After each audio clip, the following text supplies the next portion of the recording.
কোরআন নিয়ে তো তাফারুক কেন, বিশৃঙ্খলা কেন, আলাদা হয়ে যাচ্ছে কেন? সবাই কোরআন থেকে দলিল দেয়, কুল ইন্নামা আনা বাশারুম মিসলুকুম, আমার নবী মানুষ ছিলেন, আমাদের মতোই মানুষ ছিলেন, নাউজুবিল্লাহ। আবার এই কোরআন থেকে আমরাও দলিল দেই, কাদ জাআকুম মিনাল্লাহি নূরুন ওয়া কিতাবুম মুবিন, আমার নবী নূর ছিলেন, হুজুর নূর ছিলেন, আল্লাহর নূর, সুবহানাল্লাহ। আর কিতাবুম মুবিন, আল্লাহ ওই কোরআনটা দিয়ে আমার নবীকে পাঠিয়েছেন। ওই নূরে মুস্তাফা দিয়ে কোরআন পড়তে হবে। আলো ছাড়া জ্ঞান অর্জন হয় না। নূর মানে লাইট, লাইট মানে আলো, আলো দিয়ে পড়তে হবে। নবীর মহাব্বতের আলো চশমা লাগিয়ে যখন পড়বো তখনই কোরআন বুঝে আসবো, এর আগে বুঝে আসবে না। জিজ্ঞেস করলাম, আল্লাহ তুমি বলতেছো ইন্নাল্লাযীনা ইউবাইউনাকা ইন্নামা ইউবাইউনাল্লাহ ইয়াদুল্লাহি ফাওকা আইদিহিম, ইয়াদুল্লাহি ফাওকা আইদিহিম। আল্লাহ তুমি বলতেছো যারা কোরআন পড়ে, কোরআন বুঝে, তারা আমার নবীর হাতে যাতে হাত দিয়ে দেয়, বায়াত হয়ে গোলাম হয়ে যায়, নবীর আতিউল্লাহ আতি রাসূল, নবীর ইতাআত করে। বললাম, আল্লাহ তোমার নবীর ইতাআতের মধ্যে তুমি বললা ইয়াদুল্লাহি ফাওকা আইদিহিম, তুমি বলতেছো আমি ওই বান্দাকে হাত দিয়ে দুনিয়াদারির মধ্যে ইহকাল পরকাল প্রোটেক্ট করি, সুবহানাল্লাহ। বললাম, নবীর গোলামিতে আসলে, নবীর দেওয়ানা হলে, উম্মত হলে তুমি হাত দিয়ে প্রোটেক্ট করছো। আল্লাহ তোমার হাত আসলো কোথা থেকে? হাত মারলে বাজু, বাজু মারলে বুক, বুক মারলে অস্তিত্ব চলে আসতেছে। তুমি তো বলেছো লাম ইয়ালিদ ওয়ালাম ইউলাদ, তুমি কাউকে জন্ম দাও নাই, কারো থেকে জন্ম নাও নাই, তাহলে তোমার হাত আসলো কোথা থেকে? এক জায়গায় নবীকে বাশার বলতেছো, মানুষের মতো বলছো যে নবী আপনি বলেন আমি তোমাদের মতোই মানুষ। আবার এক জায়গায় বলতেছো নবী হলে নূর, কিতাব দিয়ে পাঠিয়েছো। সবই বুঝতেছি না, কনফিউশন রাখছো। তো মানুষ কোনটা মানবে, কোনটা বুঝবে? আল্লাহ বলতেছে, হ্যাঁ শুরুতে জানিয়ে দিয়েছি সূরাতুল বাকারার 2য় আয়াতে, দালিকাল কিতাবুল্লাহ রাইবা ফীহি হুদাল লিল মুত্তাকিন। একটা কিতাব তোমাদেরকে দিয়েছি, যে কিতাবের মধ্যে কোনো রকম সন্দেহ, হুদাল্লিল মুত্তাকিন, মুত্তাকিন বান্দাদের জন্য হেদায়েতের পথই কোরআন। বুঝতে পারলাম তুমি ইনসানিন বলো নাই, মুমিনিন বলো নাই, তুমি বলেছো মুত্তাকিন। মুত্তাকিন তারা যারা ইত্তাকিল্লাহ, আল্লাহকে ভয় করে, ফাত্তাকুল্লাহ মাস্তাতাতুম, রূহ দিয়ে জিসম দিয়ে আল্লাহকে ভয় করে, আর তারাই আল্লাহকে ভয় করে এবং মুমিনিন হয়ে যায়, নবী প্রেমিক হয়ে যায়। সেই নবীকে নিয়ে এখন কটূক্তি হয়। বললাম কোরআন কেন বুঝে আসতেছে না, যেখানে আল্লাহ বলতেছে লা রাইবা ফীহি, কোনো রকম সন্দেহ নাই, কোনো রকম সন্দেহ নাই। তাহলে আল্লাহ ভিতরের মধ্যে এত সন্দেহ কেন? মুসলমান কেন এটা আলাদা হয়ে যাচ্ছে? ওয়াতাসিমু বিহাবলিল্লাহি জামিআন ওয়া লা তাফারাকু। এই কোরআন পড়ে তো এক রসুনের কাতারের মতো থাকার কথা, এক হয়ে থাকার কথা। তাহলে মুসলমান কেন আজকে আলাদা হচ্ছে? শুরুটা বুঝে যান, খোদার কসম করে বলছি, তাহলে শেষটা বুঝে যাবেন। যখন বললাম আল্লাহ বলতেছে মুত্তাকিনদের কাছে যা, ওলি আল্লাহদের কাছে যা, আল্লাহ ওয়ালাদের কাছে যা। তুই যদি সাধারণদের কাছে যাস, ইউটিউব ফেসবুক এগুলো দেখে পড়িস, তাহলে গোমরা হয়ে যাবি, বরবাদ হয়ে যাবি। মনে রাখবি এটা কোরআন, বাল হুয়া কোরআনুল মাজিদ ফি লাউহিম মাহফুজ। এটা আমি লৌহে মাহফুজে হেফাজত করেছি। যখন বললাম আল্লাহ কোরআন তো বুঝতে আমি ওলি আল্লাহদের কাছে যেতে হবে, তখন সৈয়দনা আব্দুল কাদের জিলানির কাছে গেলাম, খাজা মঈনুদ্দিন চিশতির কাছে গেলাম, শাহজাল ইয়ামানি, শাপন ইয়ামানি, আবেদ শাল মাদানি, ওলি আল্লাহদের কাছে যেতে লাগলাম। বললাম আপনারাই বলেন, কোরআন আপনাদের কাছে বুঝতে বলেছে, কোরআন পড়ে মুমিন হতে চাই, জানি ক্ষণস্থায়ী দুনিয়া, বেশি দিন সুখ তালাশ করে লাভ নাই, এটা চিরস্থায়ী তালাক দিয়ে চলে যেতে হবে, আপনারা শিখান। তখন তেনারা শিখাতে লাগলেন, হ্যাঁ আগে দালিকাল কিতাব বুঝো, এই কিতাবের কথা বলা হয়েছে। বললাম হ্যাঁ এটাই তো সেই কোরআনের কথা। বলে না না, গভীর খেয়াল দাও। তখন বললাম দালিকাল কিতাব, হ্যাঁ বুঝলাম তো এটা কিতাব তো। বলে এটা নিয়ে আবার গবেষণা করো। গবেষণা করতে লাগলাম, খাবেশ হয়তো বা শায়েখে তরিকত শিখিয়ে দিয়ে গেলেন। যখন গবেষণা করতে করতে লাগলাম, যখন কোরআন আমার নবী বলতেছেন জুবান দিয়ে, আর সেই ইলাহির মালিক লৌহে মাহফুজ থেকে যখন কোরআন দুনিয়াতে পাঠাচ্ছেন, পাহাড় বলে আমার উপর নাজিল করুন আল্লাহ, জ্বলে যাব। নদী বলে না, সাগর বলে না, 7 আসমান 7 জমিন না না করতে লাগলো, সব না না করছে। তখন আমার নবী বলে, আল্লাহ যদি তোমার কোরআন অবতীর্ণ হওয়ার সাথে এই কোরআন এত নুরানি, এটা তাজাল্লি যদি বরদাস্ত বান্দা না করতে পারে, তোমার সৃষ্টি না করতে পারে, আমি নবী সিনাতে রাখো, তোমার প্রেমে আমি জ্বলে পুড়ে ছাই হতে চাই। আল্লাহ তখন আমার নবীকে সিলেক্ট করলেন, বলেন হাবিব আপনার সিনার মধ্যে নাজিল করতে লাগলাম ইকরা বিসমি রাব্বিকাল্লাযী। আল্লাহ শেষ চিঠি, শেষ বার্তা, এরপরে আর আল্লাহর চিঠি আসবে না, একের পরে আর আল্লাহর কোনো কথা আসবে না। শেষ কথা আল্লাহ আমার সাথে, বান্দার সাথে বলার জন্য পাঠিয়ে দিলেন। কত কিতাব আসতো, তাওরাত জাবুর ইনজিল পর্যন্ত 104 খানা, শেষটা পাঠিয়ে দিলেন আল্লাহ। সময় যখন শেষ, তখন আমার নবী বলতেছে, আল্লাহ শ্রেষ্ঠ কিতাবটা আমার কাছেই পাঠাও, আমি উম্মতকে পড়াবো। আমার বিশ্বাস উম্মতরা আবার ফিরে আসবে ইনশাআল্লাহ।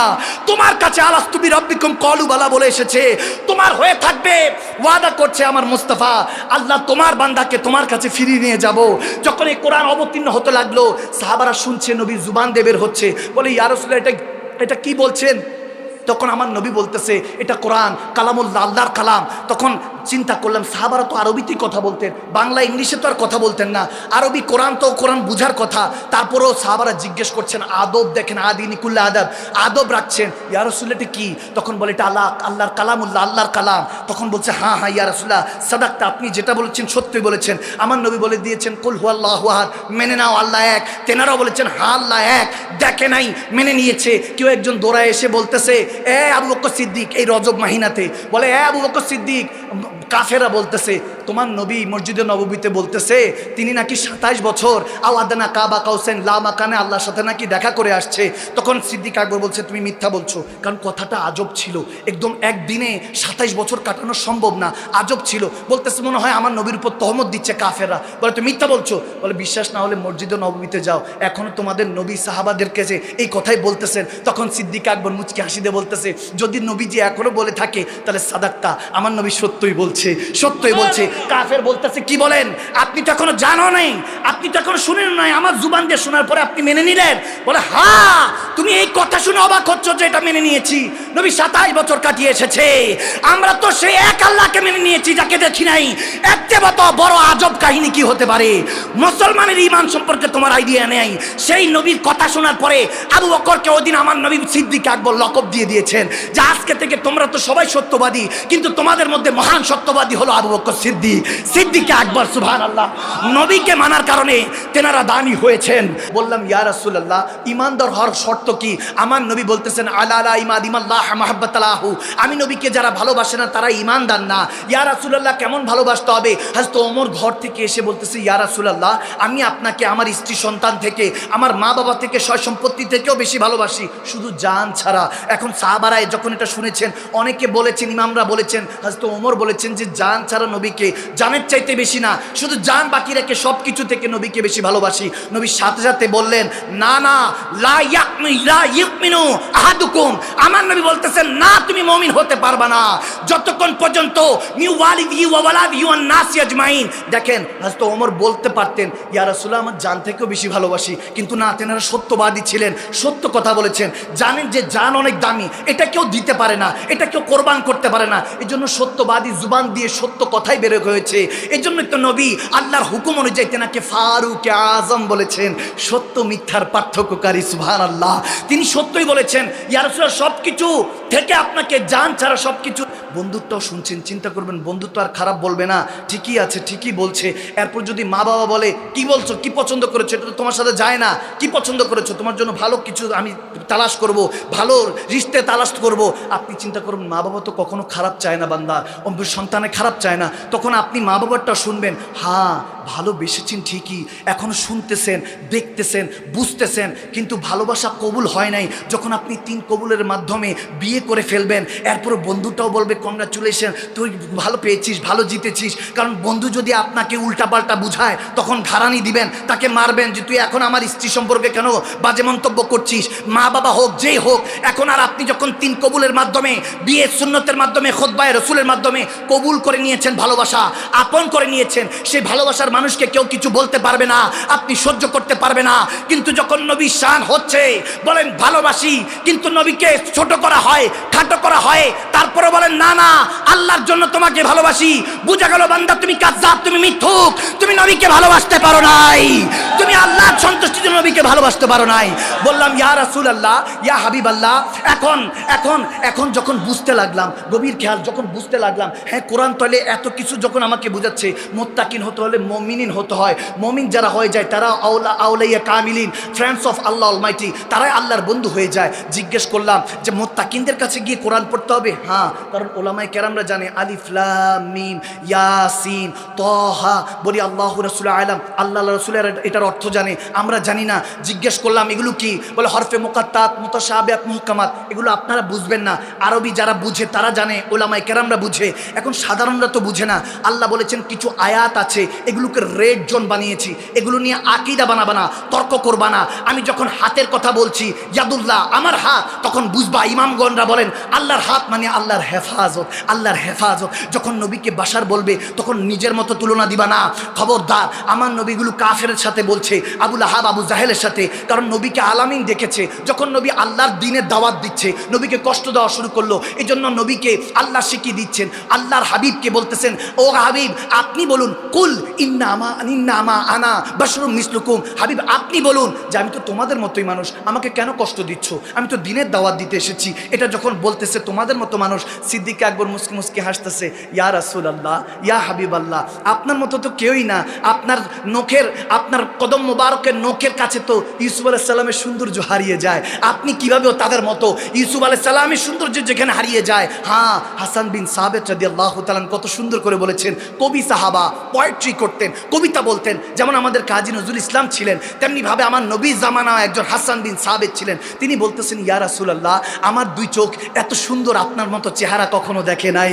ইয়া রাসূলুল্লাহ, আমার মনে হয় কোনো মা এরকম সুন্দর সন্তান দুনিয়াতে পয়দা করে নাই। খুলিকতা মুবাররা মিন কুল্লি আইবিন, ইয়া রাসূলুল্লাহ, আপনাকে আল্লাহ যখন বানিয়েছে কোনো ত্রুটি দেয় নাই, ডিফেক্ট দেয় নাই। কান্নাকা কাত খুলিকতা কামা তাশাউ, ইয়া রাসূলুল্লাহ, মনে হয় আপনি যেমনটা চেয়েছেন আপনার মালিক ও খালিক আপনাকে তেমনটা করে বানিয়েছেন। সুবহানাল্লাহ।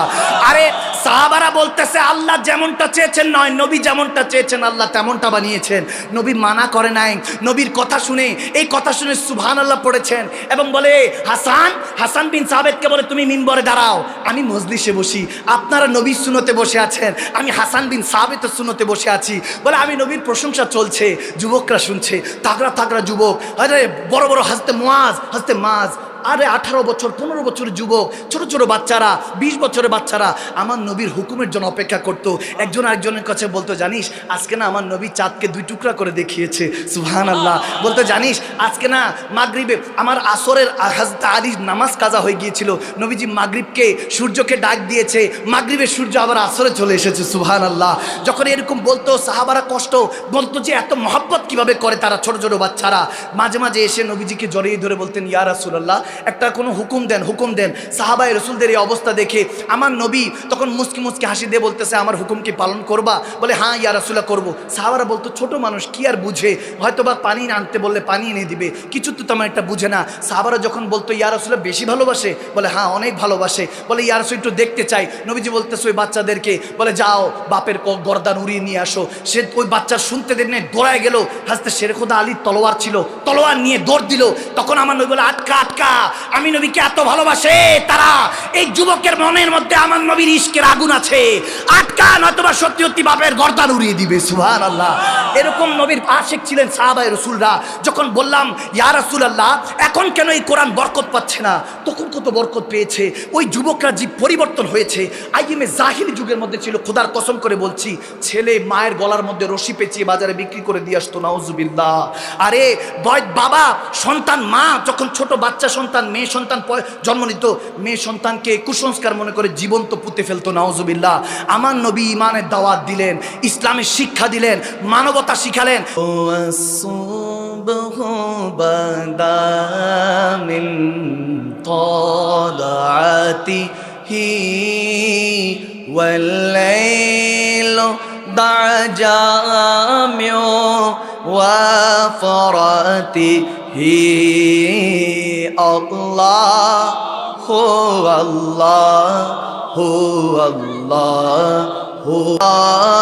বলো আল্লাহ,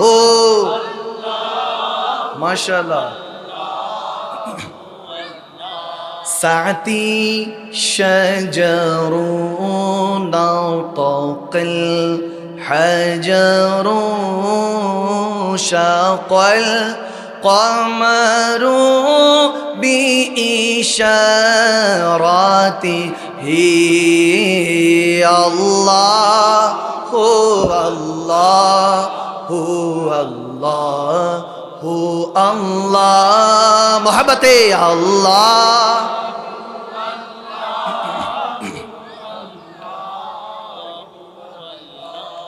যারে আপন ভাবছো তুমি, সে তো আপন নয়। আপন তোমার রব্বে কারিম, খুঁজো তার পরিচয়। ঠিক না, ঠিক না?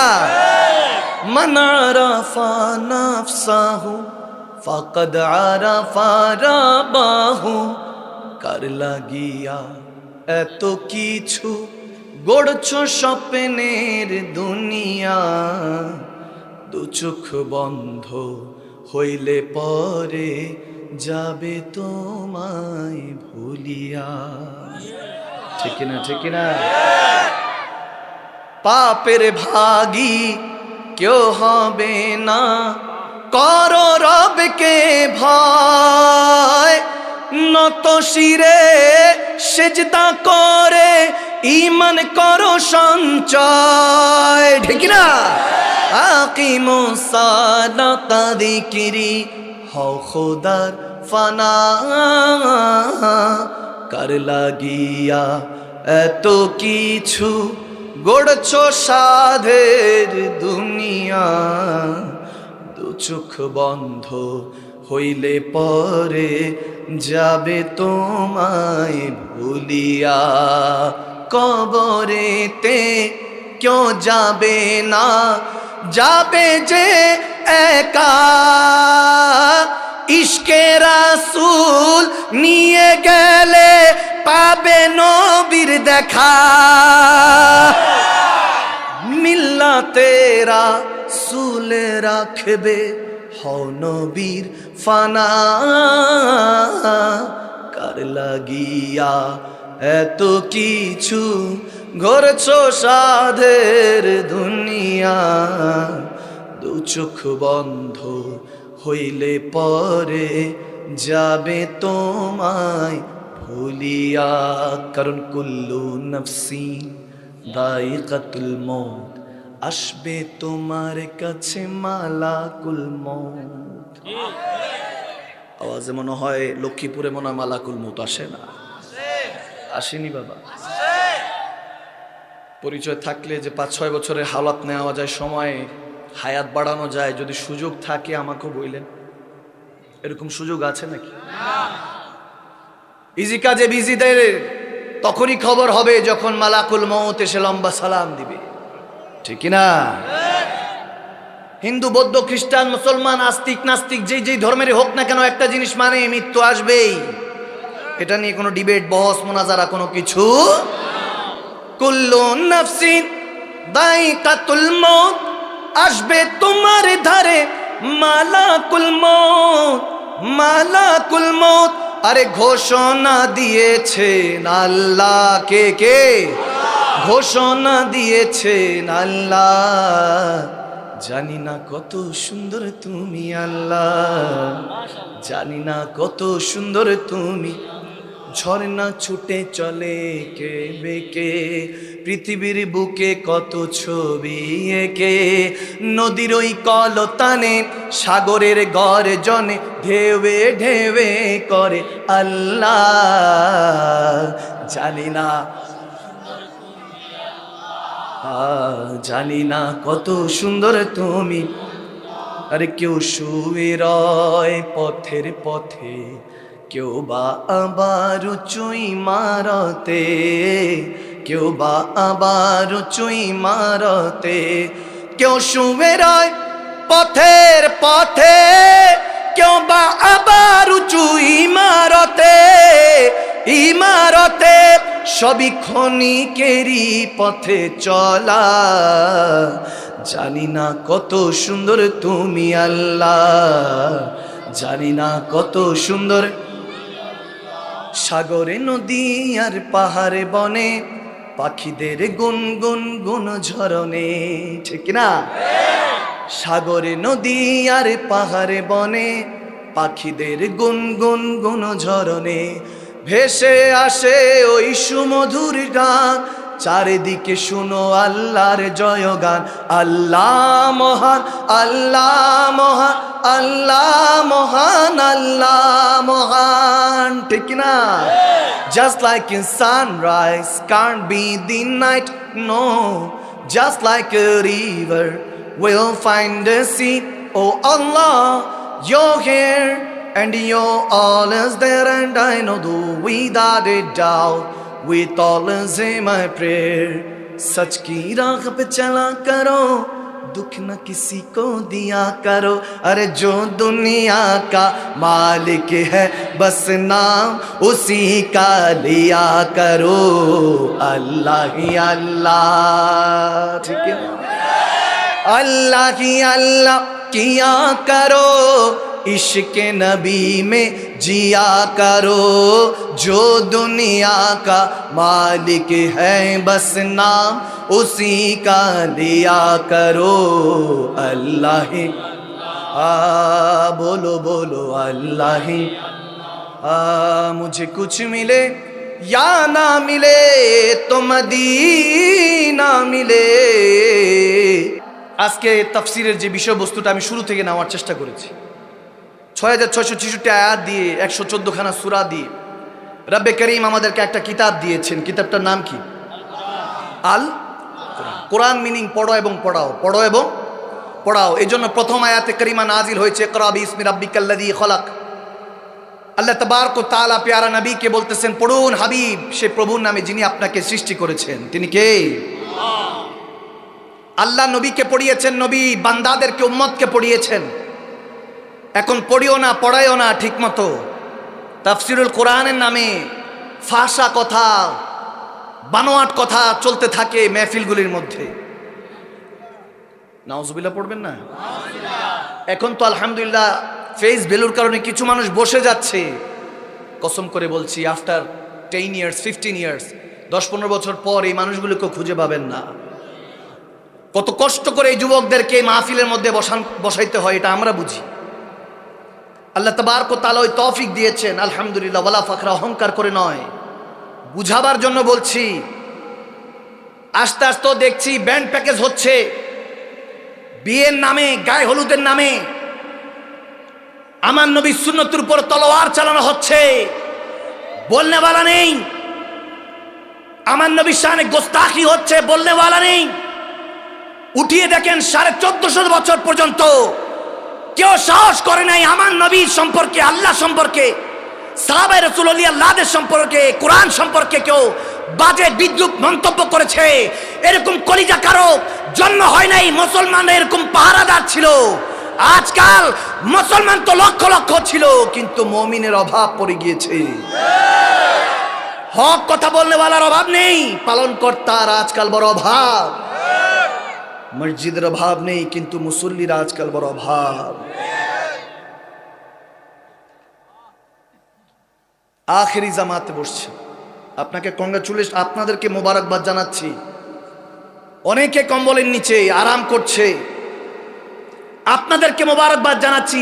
আপনারা সে আল্লাহ তাবারক ওয়া তাআলা রাসূলের পাকের কথা শোনার জন্য যে বসেছেন, খোদার ইজ্জতের কসম আল্লাহ আপনাদেরকে এখনো ভালোবাসে।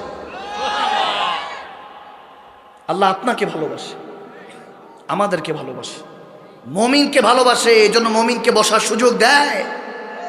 কি করবেন? হেদায়েত তো সবার কপালে থাকে। আল্লাহ জান্নাত বানিয়েছে, জাহান্নামও তো বানিয়েছে। সমস্যাটা কোন জায়গায়? কোরআন পড়ে কেন আলাদা হয়ে যাচ্ছে সবাই? আমি এই জন্য এই তাফসীরটা প্রায় এলাকায় গেলে করার চেষ্টা করি, বুঝাবার চেষ্টা করি। কারণ আমি মনে করি আমার মতো জাহেল যখন স্টেজে বসে খেতাবাত করছে, আলোচনা করছে, তার মানে টাইম আপ, সময় শেষ, দুনিয়াকে দেওয়া সময় শেষ। মুসলমান আমরা সেই জাতি, গতকালকেও দেখছি ঢাকার মধ্যে মুসলমানকে কাটছে, হত্যা করছে হিল্লা বিয়ের নামে। নাউজুবিল্লাহ। কে আগে বিয়ে করবে? হয়তোবা ভুলবশত কোনো নারীকে তার স্বামী তালাক দিয়েছে, এখন আবার ঘরে নিতে চায়। এগুলো মাসলা মাসাইল আছে, হিল্লা বিয়ে দিতে হয়। দেওয়ার পর এটার ইদ্যত আছে, ওই ইদ্যত যাওয়া লাগে। তারপরে গিয়ে এটা তার স্বামীর কাছে সে আবার নতুন করে বিয়ে বসতে পারে, সংসার করতে পারে। আমার নবী বলেছেন ইসলামের মধ্যে সবচেয়ে নিকৃষ্ট সৌন্দর্য হলো এই তালাকের ফয়সালা। নিকৃষ্ট সৌন্দর্য, উৎকৃষ্ট নয়। এখন ওই হিল্লা বিয়ের নামে মুসলমানকে কাটছে। নাউজুবিল্লাহ।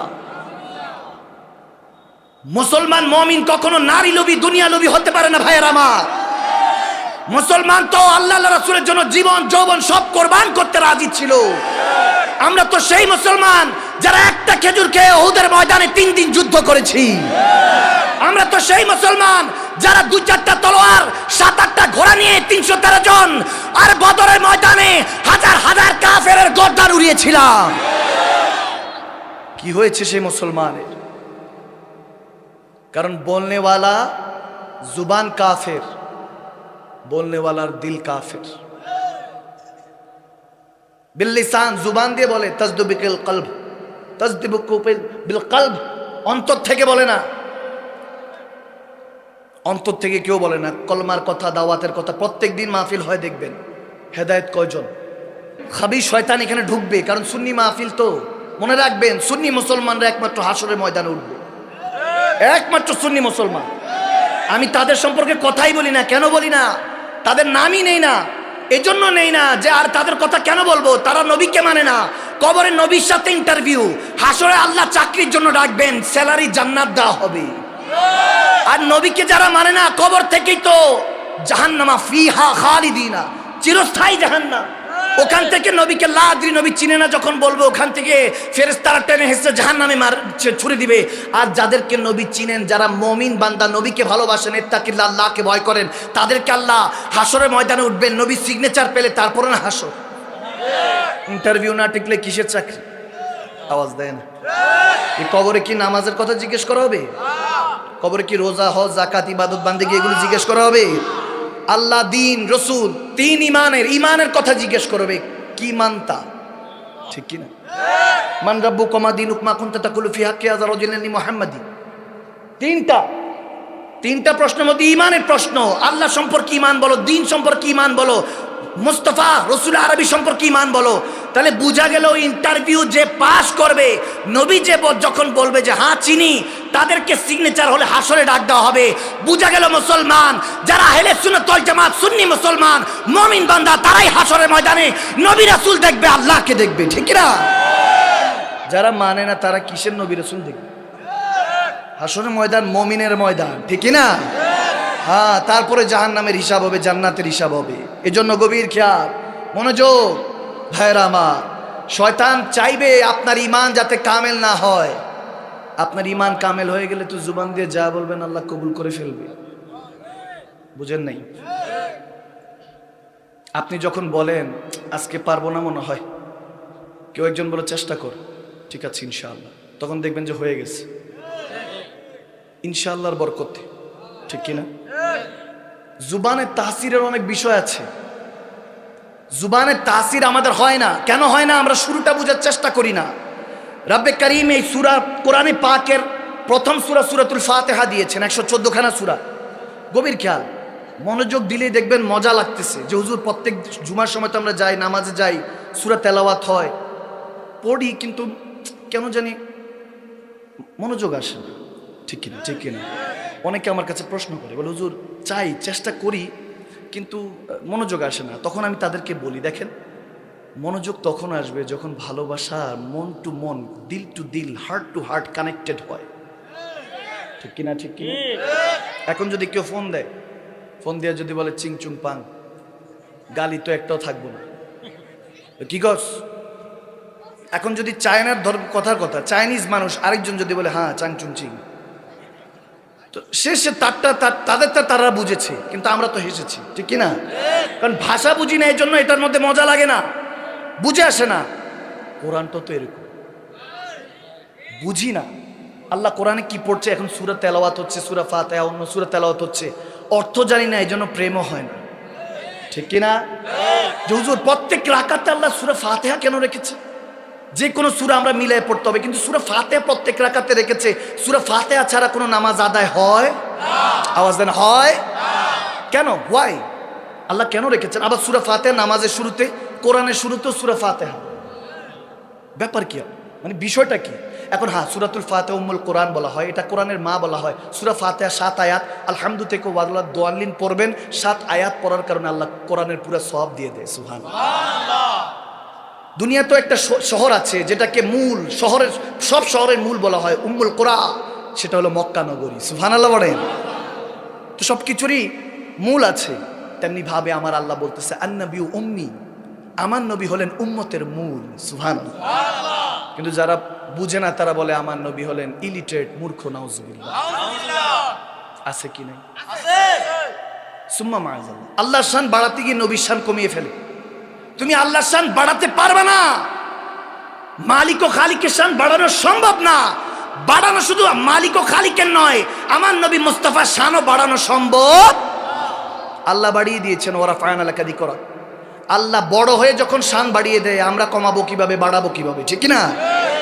জিজ্ঞেস করলাম আল্লাহ সূরা ফাতিহা প্রত্যেক আয়াতের, প্রত্যেক নামাজের মধ্যে, প্রত্যেক রাকাতে কেন তেলাওয়াত করতে হয়? বলে ওই 7 আয়াতের মধ্যে আমি এমন এক ফজিলত রেখেছি, যখন আলহামদু থেকে ওয়ালাদ-দালিন পর্যন্ত পড়ো, এই 7 আয়াত তুমি যখন পড়ো, অন্য সূরা পড়ো, রুকু পড়ো, সেজদা যখন যাও, তোমার সেজদা তখন আদায় হয় 7 হাড্ডি, 2 পা, 2 টাকনুর গোড়ালি, 2 হাত এবং মুখমণ্ডলের এই হাড্ডির অংশটুকু, 7 হাড্ডির উপরে যখন তুমি 7 আয়াত কোরআন তেলাওয়াত, রুকু সেজদার মাধ্যমে যখন নাক তারপর কপাল লাগিয়ে সুবহান রাব্বিল আলা পড়ো, ওই 7 আয়াতের সূরা ফাতিহার বরকতে আমি 7টা জাহান্নামের আগুন তোমার জন্য হারাম করে দেই। সুবহানাল্লাহ। বুঝে পড়লে ফায়দা আছে কি নাই? আওয়াজ দেন না, ফায়দা আছে কি নাই? আজকে বুঝিয়ে দিয়ে যাব। দিন ভালো লাগবে, ইসলাম ভালো লাগবে, সুন্নিয়ত ভালো লাগবে। বুঝানোর ওয়ে আমরা জানি না, খালি দমকাই, খালি কটাক্ষ করি, খালি মানুষকে তোহমত দেই, কিছুই নিয়ে যেতে পারবেন না। কয়দিন আগে একটা জানাজা পড়িয়েছি, আল্লাহর ইজ্জতের কসম, 6:30 ইন্তেকাল করেছে। 4 সন্তান, হসপিটালের বিল দেনেওয়ালা নাই। দুনিয়া অ্যাম্বুলেন্সে করে বাসায় আনবে, লাশটার 1000-1200 টাকা দেনেওয়ালা নাই। কি বুঝলেন? আর দুনিয়া সিজুল মুমিন, আসফালা সাফিলিন বলা হয়েছে দুনিয়াকে, নিকৃষ্ট জায়গা। আহসানি তাকওয়িম, সর্বোৎকৃষ্ট করে আল্লাহ মানুষকে তৈরি করেছেন। আল্লাহ নিকৃষ্ট জায়গা কেন দিলা? ইল্লাল্লাযীনা আমানু ওয়া আমিলুস সালিহাত ফালাহুম আজরুন গায়রু মামনুন। টেনশন করিস না, মুমিন যদি হস, নবী প্রেমিক যদি হস, আর যদি পরেজগার হস, তোর জন্য সবচেয়ে বড় পুরস্কার আমি আল্লাহ রেখে দিয়েছি। সুবহানাল্লাহ। তাহলে পড়ার দরকার আছে কি নাই? আচ্ছা, এমন অবস্থা হয়েছে, মিথ্যা তো এখন আমাদের পারফিউম, খুশবু হয়ে গিয়েছে। ফোন করে, কিরে দোস্ত কই তুই? এই যে বাস স্ট্যান্ড, কম্বলের নিচে। চলে এসি কম্বলের নিচে। এখন আওয়াজ দেয় না, কষ্ট হচ্ছে মনে হয়। মিথ্যাগুলি এরকম অবস্থা। কয়েকদিন আগে নিকটতম আত্মীয় বাসা থেকে বেরোচ্ছি, দেখি পাশে থেকে বলতেছে, মানে মোবাইল দেখে বলতেছে, মার মার বোম মার, মারস না, মার। আমি তো কি মোবাইলের মধ্যে মারামারি, কি সমস্যা কি? পরে দেখি ওই গেমস না কি খেলে। আল্লাহ আল্লাহ আল্লাহ, জামানা কোথায়! এখন যুবকরা ঘর থেকে বেরোতে চায় না, অথচ আমরা ছোটবেলায় ঘরেই নিতে পারতো না মা বাবা। বকতে শেষ, খেলার মাঠ থেকে নিতেই পারতো না। আওয়াজ দেয় না, ঠিক কিনা? ওই জামানা কিন্তু চলে যাচ্ছে। দেখেন, একটা দুঃখের কথা বলছি, কষ্টের কথা, অন্যভাবে নিবেন না। আমরা শেষ জেনারেশন, যেই মাদের ফেসবুক কি, টুইটার কি, ইনস্টাগ্রাম কি, ইউটিউব কি, যে মারা জানে না। আমরাই শেষ জেনারেশন। এরপর আমাদের পরে যারা আসবে, যুবক, আপনাদেরকে বলছি, হ্যাঁ আপনাদের সাথে আমি খেতাবাদ করছি, জেনারেশন জির সাথে আমি কথা বলছি, সবার উদ্দেশ্যে বলছি, আমরাই শেষ জেনারেশন যারা ছোটবেলায় মাঠে গিয়ে খেলাধুলা করেছি, যারা ট্যাপ রেকর্ডারও অনেক কিছু শুনেছি, এপিট ওপিট ভাঁজ করে শুনেছি ক্যাসেট প্লেয়ারে, মাঝে মাঝে ক্যাসেটটা শুকানোর জন্য রোদে দিয়েছি। আমরাই শেষ জেনারেশন যারা ছোটবেলায় লাটিম দিয়ে খেলেছি, অনেক কিছু। ওই খেলাধুলাও শেষ, ওই সরল সহজ মা বাবাও এখন নেই। সামনে যেই জেনারেশন আসতেছে, সব মোবাইলের মধ্যে পড়ে আছে। সুম্মা মাআযাল্লাহ, বাচ্চাকে খাবার খাওয়াইতেছে, ফিডার কই, বাচ্চা কই, মোবাইলে, মা মোবাইলে। ঘুম থেকে উঠে আগে আমাদের মারা পড়াইতো, পড়ো বাবা আলিফ তাল্লা বাতে বাইতুল্লাহ। এখন ঘুম থেকে আল্ট্রা মডার্ন এখনকার জেনারেশন পড়ায়, পড়ো A for apple, B for ball, C for cat. কুত্তা বিলাই শিখায় A for apple, B for ball, এরপরে এতে আপেল, বিতে বল, আপেলের পর ডাইরেক্ট বল। থামো না, খেলমো, বুঝলামই তো না। আমাদের ইসলাম কত সুন্দর, আলিফ তাল্লা বাতে বাইতুল্লাহ, আগে আল্লাহর পরিচয় হয়, তারপর আল্লাহর কাবার পরিচয় হয়, ঠিক না? জেনারেশন শেষ, খোদার ইজ্জতের কসম করে বলছি, এই যে মনোযোগ দিয়ে শুনছেন, এটা আল্লাহর তৌফিক, এটা আল্লাহর আপনার জন্য তৌফিক। যদি দুঃখ পান, কষ্ট পান, কেউ বুঝে না, মনটা বুঝে না, বন্ধুকে বললে, পুরুষ তো জন্ম হওয়ার সাথে সাথে জানিয়ে দেয় তুমি কান্না করতে পারবে না, তুমি পুরুষ, অথচ পুরুষও কাঁদে, একা একা কাঁদে, মন খারাপ হয়, কাঁদতে চায়, বন্ধুর কাছে গিয়ে কাঁদতে চায়, বন্ধুটা বলে তুই কাঁদছিস কেন, খেয়াল করে এটা ওটা বলে দেয়, বন্ধুটাও শুনতে চায় না, তুই কাঁদছ কেন, হাসবি, চিল থাকবি। কিন্তু ওই পুরুষটা, ওই যুবকটার মনেও কষ্ট আসে, ওই মুসলমান যুবকটার মনে, ওই পুরুষটার মনেও কষ্ট আছে। পুরুষ সবচেয়ে ভারী জিনিস নিয়ে চলে, খালি পকেট, যার পকেটটা খালি সেই পুরুষটা জানে কত ধানে কত চাল। ঘুম থেকে উঠার পর ডিউটি শুরু, 1-2 দিনের জন্য, সপ্তাহখানিক, মাসখানিকের জন্য বিছানায় পড়ে যান, টাকার মেশিন। হে পুরুষ, আপনাকে বলছি, ঘরে পড়ে যান। যারা ভালোবাসি একদিন না বললে মনে করে ভালোবাসা কমে গিয়েছে, দেখবেন ওই ভালোবাসার মানুষটা সপ্তাহ মানুষখানিক আপনাকে খেদমত করবে, মা হলে আপনার খেদমত করবে। টাকার মেশিন যখন বন্ধ, পুরুষ আপনার স্ত্রী, আপনার আপনজন পাশের ঘরে জায়নামাজ বিছিয়ে আল্লাহর দরবারে বলবে, আল্লাহ আর ভাল লাগে না, নিয়ে যাও। আওয়াজ দেয় না, আওয়াজ দেয় না, কষ্ট হচ্ছে মনে না? আল্লাহ হক মরুন, হক কথা তিতা, তারপরে বলতে হয়। মাঝে মাঝে তিত করলা খেতে হয়, তাহলে রক্ত পরিষ্কার হয়। এই জন্য সত্য ইমানের কথাগুলি শুনতে হয়, ইমান পরিষ্কার হয়। সত্যি করে বলছি, এখন মানুষ তো যাচাই করে না, সুদ খায় না, ঘুষ খায়, দেখে না, টাকা আছে, এমপি বানাও, নেতা বানাও, বোমা মারলেও সূরা ফাতিহা তেলাওয়াত করতে পারবে না। আপনার আমার নেতা অমুক ভাইয়ের চরিত্র ফুলের থেকে পবিত্র, সব পবিত্রতা শেষ। জামানা দেখেছে ক্ষমতা চিরস্থায়ী নয় ভাইয়ের আমার। আজকে যে যৌবন আছে, আজকে যেটা তাগড়া, মনোযোগ এদিক যায় ওদিক যায়, খালি দৌড়াদৌড়ি দৌড়াদৌড়ি, এটা এক সময় ক্লান্তি হয়ে স্থির হয়ে যাবে। মনে মনে ভাববে তুই একা এসেছিস, একাই যেতে হবে। আল্লাহকে জিজ্ঞেস করলাম, আল্লাহ কোরআন নিয়ে তো তাফারুক কেন, বিশৃঙ্খলা কেন, আলাদা হয়ে যাচ্ছে কেন? সবাই কোরআন থেকে দলিল দেয়, কুল ইন্নামা আনা বাশারুম মিসলুকুম, আমার নবী মানুষ ছিলেন, আমাদের মতোই মানুষ ছিলেন, নাউজুবিল্লাহ। আবার এই কোরআন থেকে আমরাও দলিল দেই, কাদ জাআকুম মিনাল্লাহি নূরুন ওয়া কিতাবুম মুবিন, আমার নবী নূর ছিলেন, হুজুর নূর ছিলেন, আল্লাহর নূর, সুবহানাল্লাহ।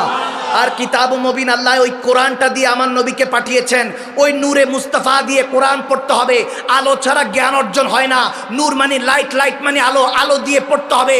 নবীর মহাব্বতের আলো চশমা লাগিয়ে যখন পড়বো তখনই কোরআন বুঝে আসবো, এর আগে বুঝে আসবে না। জিজ্ঞেস করলাম, আল্লাহ তুমি বলতেছো ইন্নাল্লাযীনা ইউবাইউনাকা ইন্নামা ইউবাইউনাল্লাহ ইয়াদুল্লাহ ফাওকা আইদিহিম, ইয়াদুল্লাহ ফাওকা আইদিহিম। আল্লাহ তুমি বলতেছো যারা কোরআন পড়ে, কোরআন বুঝে, তারা আমার নবীর হাতে যাতে হাত দিয়ে দেয়, বায়াত হয়ে গোলাম হয়ে যায়, নবীর আতিউল্লাহ আতি রাসূল, নবীর ইতাআত করে। বললাম, আল্লাহ তোমার নবীর ইতাআতের মধ্যে তুমি বললা ইয়াদুল্লাহ ফাওকা আইদিহিম, তুমি বলতেছো আমি ওই বান্দাকে হাত দিয়ে দুনিয়াদারির মধ্যে ইহকাল পরকাল প্রোটেক্ট করি, সুবহানাল্লাহ। বললাম নবীর গোলামিতে আসলে, নবীর দেওয়ানা হলে, উম্মত হলে তুমি হাত দিয়ে প্রোটেক্ট করছো। আল্লাহ তোমার হাত আসলো কোথা থেকে? হাত মারলে বাজু, বাজু মারলে বুক, বুক মারলে অস্তিত্ব চলে আসতেছে। তুমি তো বলেছো লাম ইয়ালিদ ওয়ালাম ইউলাদ, তুমি কাউকে জন্ম দাও নাই, কারো থেকে জন্ম নাও নাই, তাহলে তোমার হাত আসলো কোথা থেকে? এক জায়গায় নবীকে বাশার বলতেছো, মানুষের মতো বলছো, যে নবী আপনি বলেন আমি তোমাদের মতোই মানুষ। আবার এক জায়গায় বলতেছো নবী হলে নূর, কিতাব দিয়ে পাঠিয়েছো। সবই বুঝতেছি না, কনফিউশন রাখছো, তো মানুষ কোনটা মানবে, কোনটা বুঝবে? আল্লাহ বলতেছে, হ্যাঁ শুরুতে জানিয়ে দিয়েছি সূরাতুল বাকারার 2য় আয়াতে, দালিকাল কিতাবুল্লাহ রাইবা ফীহি হুদাল লিল মুত্তাকিন। একটা কিতাব তোমাদেরকে দিয়েছি, যে কিতাবের মধ্যে কোনো রকম সন্দেহ, হুদাল লিল মুত্তাকিন, মুত্তাকিন বান্দাদের জন্য হেদায়েতের পথই কোরআন। বুঝতে পারলাম তুমি ইনসানিন বলো নাই, মুমিনিন বলো নাই, তুমি বলেছো মুত্তাকিন। মুত্তাকিন তারা যারা ইত্তাকিল্লাহ, আল্লাহকে ভয় করে, ফাত্তাকুল্লাহ মাস্তাতাতুম, রু দিয়ে জিসম দিয়ে আল্লাহকে ভয় করে, আর তারাই আল্লাহকে ভয় করে এবং মুমিনিন হয়ে যায়, নবী প্রেমিক হয়ে যায়। বললাম ইয়া রাসূলুল্লাহ ঈমানদার হওয়ার শর্ত কি? আমার নবী বলতেছেন আলা লা ইমাদিমাল্লাহ মাহাব্বাতালাহু, আমি নবীকে যারা ভালোবাসে না তারা ঈমানদার না। ইয়া রাসূলুল্লাহ কেমন ভালোবাসে? ভালোবাসতে হবে। হযরত ওমর ঘর থেকে এসে বলতেছে, ইয়া রাসূলুল্লাহ, আমি আপনাকে আমার স্ত্রী সন্তান থেকে, আমার মা বাবা থেকে, সয় সম্পত্তি থেকেও বেশি ভালোবাসি, শুধু জান ছাড়া।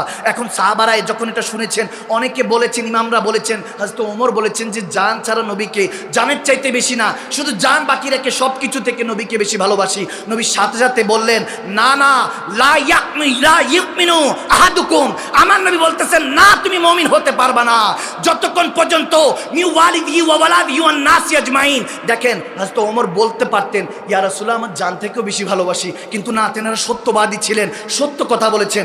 জানেন যে জান অনেক দামি, এটা কেউ দিতে পারে না, এটা কেউ কোরবান করতে পারে না, এই জন্য সত্যবাদী জুবান দিয়ে সত্য কথাই বের হয়েছে। এই জন্য তো নবী আল্লাহর হুকুম অনুযায়ী তেনাকে ফারুক আজম বলেছেন, সত্য মিথ্যার পার্থক্যকারী। সুবহানাল্লাহ, তিনি সত্যই বলেছেন, ইয়া রাসূলুল্লাহ, সব কিছু থেকে আপনাকে জান ছাড়া সব কিছু। বন্ধুত্বও শুনছেন, চিন্তা করবেন, বন্ধুত্ব আর খারাপ বলবে না, ঠিকই আছে, ঠিকই বলছে। এরপর যদি মা বাবা বলে, কি বলছো, কি পছন্দ করেছো, এটা তো তোমার সাথে যায় না, কি পছন্দ করেছো, তোমার জন্য ভালো কিছু আমি তালাশ করব, ভালো রিশতে তালাশ করব। আপনি চিন্তা করুন, মা বাবা তো কখনো খারাপ চায় না, বান্দা সন্তানে খারাপ চায় না, তখন আপনি মা বাবারটা শুনবেন। হ্যাঁ, ভালোবেসেছেন ঠিকই, এখনো শুনতেছেন, দেখতেছেন, বুঝতেছেন, কিন্তু ভালোবাসা কবুল হয় নাই। যখন আপনি 3 কবুলের মাধ্যমে বিয়ে করে ফেলবেন, এরপর বন্ধুটাও বলবে, কংগ্রাচুলেশন, তুই ভালো পেয়েছিস, ভালো জিতেছিস। কারণ বন্ধু যদি আপনাকে উল্টাপাল্টা বুঝায়, তখন ঘাড়ানি দিবেন, তাকে মারবেন যে তুই এখন আমার স্ত্রী সম্পর্কে কেন বাজে মন্তব্য করছিস। মা বাবা হোক, যেই হোক, এখন আর আপনি যখন 3 কবুলের মাধ্যমে, বিয়ে সুন্নতের মাধ্যমে, খুতবায়ে রাসূলের মাধ্যমে কবুল করে নিয়েছেন, ভালোবাসা আপন করে নিয়েছেন, সেই ভালোবাসার মানুষকে কেউ কিছু বলতে পারবে না, আপনি সহ্য করতে পারবে না। কিন্তু যখন নবীর শান হচ্ছে, বলেন ভালোবাসি, কিন্তু নবীকে ছোট করা হয়, খাটো করা হয়, তারপরে বলেন না না, আল্লাহর জন্য তোমাকে ভালোবাসি, বুঝা গেল বান্দা তুমি কাযযাব, তুমি মিথ্যুক, তুমি নবীকে ভালোবাসতে পারো নাই, তুমি আল্লাহর সন্তুষ্টির জন্য নবীকে ভালোবাসতে পারো নাই। বললাম, ইয়া রাসূলুল্লাহ, ইয়া হাবিবাল্লাহ, এখন এখন এখন যখন বুঝতে লাগলাম, গভীর খেয়াল, যখন বুঝতে লাগলাম, হ্যাঁ, কোরআন তলে এত কিছু যখন আমাকে বুঝাচ্ছে, মুত্তাকিন হতে হলে মুমিনিন হতে হয়। মুমিন যারা হয়ে যায়, তারা আউলিয়া কামিলিন, ফ্রেন্ডস অফ আল্লাহ অলমাইটি, তারাই আল্লাহর বন্ধু হয়ে যায়। জিজ্ঞেস করলাম যে মুত্তাকিনদের কাছে গিয়ে কোরআন পড়তে হবে? হ্যাঁ, কারণ ওলামায়ে কেরামরা জানে, আলিফ লাম মিম ইয়াসিন তাহা, বলি আল্লাহু রাসূল আলাম, আল্লাহ রাসূলের এটার অর্থ জানে, আমরা জানি না। জিজ্ঞেস করলাম এগুলো কি? বলে হরফে মুকাত্তাত, মুতাশাবিহাত, মুহকামাত, এগুলো আপনারা বুঝবেন না, আরবি যারা বুঝে তারা জানে, ওলামায়ে কেরামরা বুঝে, এখন সাধারণরা তো বুঝে না। আল্লাহ বলেছেন কিছু আয়াত আছে, এগুলোকে রেড জোন বানিয়েছি, এগুলো নিয়ে আকীদা বানাবা না, তর্ক করবা না। আমি যখন হাতের কথা বলছি, ইয়াদুল্লাহ, আমার হাত, তখন বুঝবা ইমামগণরা বলেন আল্লাহর হাত মানে আল্লাহর হেফাজত, আল্লাহর হেফাজত। যখন নবীকে বাশার বলবে, তখন নিজের মতো তুলনা দিবা না, খবরদার। আমার নবীগুলো কাফেরের সাথে বলছে, আবু লাহাব, আবু জাহেলের সাথে, কারণ নবীকে আলামিন দেখেছে। যখন নবী আল্লাহর দ্বীনের দাওয়াত দিচ্ছে, নবীকে কষ্ট দেওয়া শুরু করলো, এই জন্য নবীকে আল্লাহ শিখিয়ে দিচ্ছেন।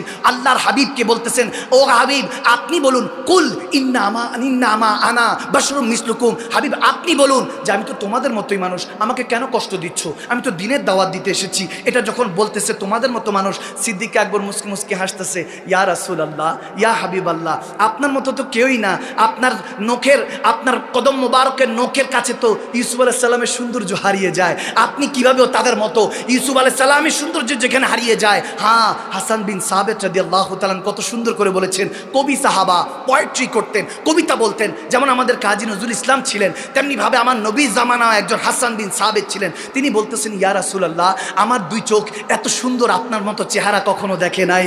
ইয়া রাসূলুল্লাহ, আমার মনে হয় কোনো মা এরকম সুন্দর সন্তান দুনিয়াতে পয়দা করে নাই। খুলিকতা মুবাররা মিন কুল্লি আইবিন, ইয়া রাসূলুল্লাহ, আপনাকে আল্লাহ যখন বানিয়েছে কোনো ত্রুটি দেয় নাই, ডিফেক্ট দেয় নাই। কান্নাকা কাত খুলিকতা কামা তাশাউ, ইয়া রাসূলুল্লাহ, মনে হয় আপনি যেমনটা চেয়েছেন আপনার মালিক ও খালিক আপনাকে তেমনটা করে বানিয়েছেন। সুবহানাল্লাহ। আরে সাহাবারা বলতেছে, আল্লাহ যেমনটা চেয়েছেন নয়, নবী যেমনটা চেয়েছেন আল্লাহ তেমনটা বানিয়েছেন। নবী মানা করে নাই, নবীর কথা শুনে, এই কথা শুনে সুবহানাল্লাহ পড়েছেন এবং বলে, হাসান বিন সাবিতকে বলে, তুমি মিম্বরে দাঁড়াও, আমি মজলিসে বসি, আপনারা নবীর সুন্নতে বসে আছেন, আমি হাসান বিন সাবিতের সুন্নতে বসে আছি। বলে আমি নবীর প্রশংসা চলছে, যুবকরা শুনছে, তাগড়া তাগড়া যুবক, আরে বড় বড় হযরতে মুআজ, আরে 18 বছর 15 বছরের যুবক, ছোট ছোট বাচ্চারা, 20 বছরের বাচ্চারা আমার নবীর হুকুমের জন্য অপেক্ষা করতো। একজন আরেকজনের কাছে বলতো, জানিস আজকে না আমার নবী চাঁদকে 2 টুকরা করে দেখিয়েছে। সুবহানাল্লাহ। বলতো, জানিস আজকে না মাগরিবে আমার আসরের হযরত আলীর নামাজ কাজা হয়ে গিয়েছিল, নবীজি মাগরিবকে সূর্যকে ডাক দিয়েছে, মাগরিবের সূর্য আবার আসরে চলে এসেছে। সুবহানাল্লাহ। যখন এরকম বলতো সাহাবারা কষ্ট বলতো যে এত মহব্বত কিভাবে করে তারা, ছোট ছোট বাচ্চারা। মাঝে মাঝে এসে নবীজিকে জড়িয়ে ধরে বলতেন, ইয়া রাসূলুল্লাহ একটা কোনো হুকুম দেন, হুকুম দেন। সাহাবায়ে রাসূলদের এই অবস্থা দেখে আমার নবী তখন মুস্কি মুস্কি হাসি দিয়ে বলতেছে, আমার হুকুম কি পালন করবা? বলে, হ্যাঁ ইয়া রাসূলুল্লাহ করবো। সাহাবারা বলতো, ছোট মানুষ কি আর বুঝে, হয়তো বা পানি আনতে বললে পানি এনে দিবে, কিছু তো তেমন একটা বুঝে না। সাহাবারা যখন বলতো ইয়া রাসূলুল্লাহ বেশি ভালোবাসে, বলে হ্যাঁ অনেক ভালোবাসে। বলে ইয়া রাসূল একটু দেখতে চাই। নবীজি বলতেছে ওই বাচ্চাদেরকে, বলে যাও বাপের গর্দান উড়িয়ে নিয়ে আসো। সে ওই বাচ্চার শুনতে দেন দৌড়ায় গেল। হাজরত শেরখুদা আলীর তলোয়ার ছিল, তলোয়ার নিয়ে দৌড় দিল। তখন আমার নবী বলে, আটকা আটকা, আমি নবীকে এত ভালোবাসে তারা, এই যুবকের মনের মধ্যে আমার নবীর ইশকের আগুন আছে, আটকা নয়তোবা সত্যি সত্যি বাপের গর্দান উড়িয়ে দিবে। সুবহানাল্লাহ। এরকম নবীর আশিক ছিলেন সাহাবায়ে রাসূলরা। যখন বললাম ইয়া রাসূলুল্লাহ এখন কেন এই কোরআন বরকত পাচ্ছে না, তখন কত বরকত পেয়েছে। ওই যুবকরা যে পরিবর্তন হয়েছে, আইএমএ জাহিলি যুগের মধ্যে ছিল, খোদার কসম করে বলছি, ছেলে মায়ের গলার মধ্যে রশি পেঁচিয়ে বাজারে বিক্রি করে দিয়ে আসতো। নাউজুবিল্লাহ। আরে বাবা সন্তান, মা যখন ছোট বাচ্চা সন্তান, মেয়ে সন্তান জন্ম নিত, মেয়ে সন্তানকে কুসংস্কার মনে করে জীবন্ত পুঁতে ফেলতো। নাউজুবিল্লাহ। আমার নবী ইমানের দাওয়াত দিলেন, ইসলামের শিক্ষা দিলেন, মানবতা শিখালেন, সেই নবীকে নিয়ে এখন কটূক্তি হয়। বললাম কোরআন কেন বুঝে আসতেছে না, যেখানে আল্লাহ বলতেছে লা রাইবা ফিহি, কোনো রকম সন্দেহ নাই, কোনো রকম সন্দেহ নাই, তাহলে আল্লাহ ভিতরের মধ্যে এত সন্দেহ কেন? মুসলমান কেন এটা আলাদা হয়ে যাচ্ছে? ওয়াতাসিমু বিহাবলিল্লাহি জামিআন ওয়া লা তাফারাকু, এই কোরআন পড়ে তো এক রসুনের কাতারের মতো থাকার কথা, এক হয়ে থাকার কথা, তাহলে মুসলমান কেন আজকে আলাদা হচ্ছে? শুরুটা বুঝে যান, খোদার কসম করে বলছি, তাহলে শেষটা বুঝে যাবেন। যখন বললাম আল্লাহ বলতেছে মুত্তাকিনদের কাছে যা, ওলি আল্লাহদের কাছে যা, আল্লাহ ওয়ালাদের কাছে যা। তুই যদি সাধারণদের কাছে যাস, ইউটিউব ফেসবুক এগুলো দেখে পড়িস, তাহলে গোমরা হয়ে যাবি, বরবাদ হয়ে যাবি। মনে রাখবি এটা কোরআন, বাল হুয়া কোরআনুল মাজিদ ফি লাওহিম মাহফুজ, এটা আমি লৌহে মাহফুজে হেফাজত করেছি। যখন বললাম আল্লাহ কোরআন তো বুঝতে আমি ওলি আল্লাহদের কাছে যেতে হবে, তখন সৈয়দনা আব্দুল কাদের জিলানির কাছে গেলাম, খাজা মঈনুদ্দিন চিশতির কাছে গেলাম, শাহজাল ইয়ামানি, শাপন ইয়ামানি, আবেদ শাল মাদানি, ওলি আল্লাহদের কাছে যেতে লাগলাম। বললাম আপনারাই বলেন, কোরআন আপনাদের কাছে বুঝতে বলেছে, কোরআন পড়ে মুমিন হতে চাই, জানি ক্ষণস্থায়ী দুনিয়া, বেশি দিন সুখ তালাশ করে লাভ নাই, এটা চিরস্থায়ী তালাক দিয়ে চলে যেতে হবে, আপনারা শিখান। তখন তেনারা শিখাতে লাগলেন, হ্যাঁ আগে দালিকাল কিতাব বুঝো, এই কিতাবের কথা বলা হয়েছে। বললাম হ্যাঁ এটাই তো সেই কোরআনের কথা। বলে না না, গভীর খেয়াল দাও। তখন বললাম দালিকাল কিতাব, হ্যাঁ বুঝলাম তো এটা কিতাব তো। বলে এটা নিয়ে আবার গবেষণা করো। গবেষণা করতে লাগলাম, খাবেশ হয়তো বা শায়েখে তরিকত শিখিয়ে দিয়ে গেলেন। যখন গবেষণা করতে করতে লাগলাম, যখন কোরআন আমার নবী বলতেছেন জুবান দিয়ে, আর সেই ইলাহির মালিক লৌহে মাহফুজ থেকে যখন কোরআন দুনিয়াতে পাঠাচ্ছেন, পাহাড় বলে আমার উপর নাজিল করুন আল্লাহ, জ্বলে যাব। নদী বলে না, সাগর বলে না, 7 আসমান 7 জমিন না না করতে লাগলো, সব না না করছে। তখন আমার নবী বলে, আল্লাহ যদি তোমার কোরআন অবতীর্ণ হওয়ার সাথে এই কোরআন এত নুরানি, এটা তাজাল্লি যদি বরদাস্ত বান্দা না করতে পারে, তোমার সৃষ্টি না করতে পারে, আমি নবী সিনাতে রাখো, তোমার প্রেমে আমি জ্বলে পুড়ে ছাই হতে চাই। আল্লাহ তখন আমার নবীকে সিলেক্ট করলেন, বলেন হাবিব আপনার সিনার মধ্যে নাজিল করতে লাগলাম ইকরা বিসমি রাব্বিকাল্লাযী, আল্লাহ শেষ চিঠি, শেষ বার্তা, এরপরে আর আল্লাহ চিঠি আসবে না, একের পরে আর আল্লাহর কোনো কথা আসবে না। শেষ কথা আল্লাহ আমার সাথে বান্দার সাথে বলার জন্য পাঠিয়ে দিলেন। কত কিতাব আসলো, তাওরাত জাবুর ইনজিল পর্যন্ত 104 খানা, শেষটা পাঠিয়ে দিলেন আল্লাহ। সময় যখন শেষ, তখন আমার নবী বলতেছে, আল্লাহ শ্রেষ্ঠ কিতাবটা আমার কাছেই পাঠাও, আমি উম্মতকে পড়াবো, আমার বিশ্বাস উম্মতরা আবার ফিরে আসবে ইনশাআল্লাহ। তোমার কাছে আলাস্তু বিরাব্বিকুম ক্বালু বালা বলে এসেছে, তোমার হয়ে থাকবে, ওয়াদা করছে আমার মুস্তাফা, আল্লাহ তোমার বান্দাকে তোমার কাছে ফিরিয়ে নিয়ে যাব। যখন এই কোরআন অবতীর্ণ হতে লাগলো, সাহাবারা শুনছে, নবীর জুবান দিয়ে বের হচ্ছে, বলে ইয়া রাসূলুল্লাহ এটা কি বলছেন?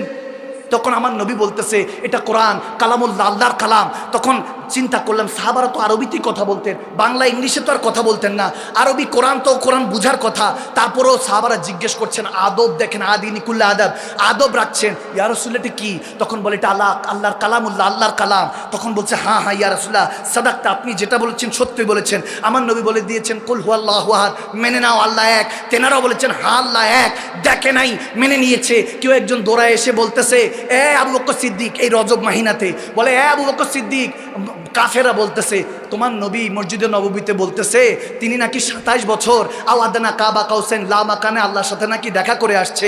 তখন সিদ্দিক আকবর বলছে তুমি মিথ্যা বলছো, কারণ কথাটা আজব ছিল, একদম একদিনে 27 বছর কাটানো সম্ভব না, আজব ছিল। বলতেছে মনে হয় আমার নবীর উপর তহমত দিচ্ছে কাফেররা। বলে তুমি মিথ্যা বলছো। বলে বিশ্বাস না হলে মসজিদে নববীতে যাও, এখনো তোমাদের নবী সাহাবাদেরকে যে এই কথাই বলতেছেন। তখন সিদ্দিক আকবর মুচকি হাসি দিয়ে বলতেছে যদি নবীজি এখনো বলে থাকে তাহলে সাদাক্তা, আমার নবী সত্যই বলছে, সত্যই বলছে। কাফের বলতেছে কি বলেন, আপনি তো এখনো জানো নাই, আপনি তো এখনো শুনেন নাই, আমার জুবান দিয়ে শোনার পরে আপনি মেনে নিলেন। বলে হ্যাঁ, তুমি এই কথা শুনে অবাক হচ্ছ যে এটা মেনে নিয়েছি। নবী 27 বছর কাটিয়ে এসেছে, আমরা তো সেই এক আল্লাহকে মেনে নিয়েছি যাকে দেখি নাই। এর চেয়ে বড় আজব কাহিনী কি হতে পারে? মুসলমানের ঈমান সম্পর্কে তোমার আইডিয়া নেই।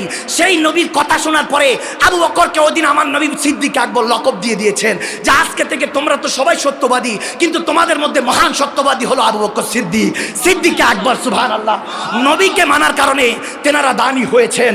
আল্লাহর ইজ্জতের কসম করে বলে দিয়ে যাচ্ছি, এ লক্ষ্মীপুর বাসিন্দারা, এ নোয়াখালীর বাসিন্দারা, এ বাংলাদেশ বাসিন্দারা, আর কিছু বছর আছে এগুলো তুলে নেওয়া হবে। বড় বড় আলেমরা স্টেজে উঠা বন্ধ হয়ে গিয়েছে। কেন? কারণ দাওয়াত দিলে মানুষ হবে না। সুম্মা মাআযাল্লাহ, হাসির ওয়াজ দিয়ে সার্চ দেন, দেখেন পেয়ে যাবেন নাউজুবিল্লাহ। হাসির ওয়াজ হয়ে গিয়েছে আজকের দুনিয়া। কোথায় গিয়েছে? আল্লাহর নামে বেগানা নারীর দিকে তাকাতে বলে নাউজুবিল্লাহ।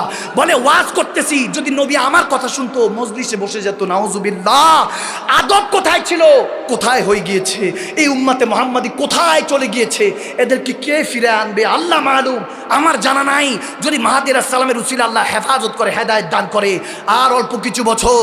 জিজ্ঞেস করলাম ইয়া আব্দুল কাদের জিলানী গৌসে পাক শাইখে তরিকাত, আপনি বলেন এই কোরআন কোন কোরআন যেটার মধ্যে সন্দেহ নাই? শাইখে তরিকাত ডাক দিয়ে বলতেছে নাদান বান্দা বুঝোস নাই, যখন লওহে মাহফুজ থেকে কোরআন অবতীর্ণ হচ্ছে নবী জুবান দিয়ে বলেছে, তখন কেউ লেখে নাই, কেউ কাগজের মধ্যে লিখে রেখেছে, কেউ কলাগাছ পাতায়, কেউ চামড়ায়, কেউ পাথরে বিক্ষিপ্ত।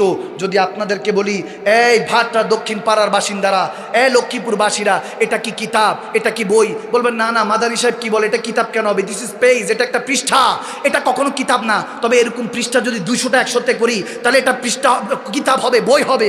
তখন জিজ্ঞেস করলাম হুজুর এগুলো তো সব বিক্ষিপ্ত, কিতাব তো ছিল না। আবু বকর সিদ্দিকের হুকুমে আমার নবীর ইন্তেকালের 50 ইয়ার্স লেটার, 50 বছর পরে এই কোরআনকে একত্রিত করেছেন হযরত ওসমান গনি আবু বকর সিদ্দিকের হুকুমে। তারপর 4খানা করে পৃথিবীতে ছড়িয়ে দিয়েছেন।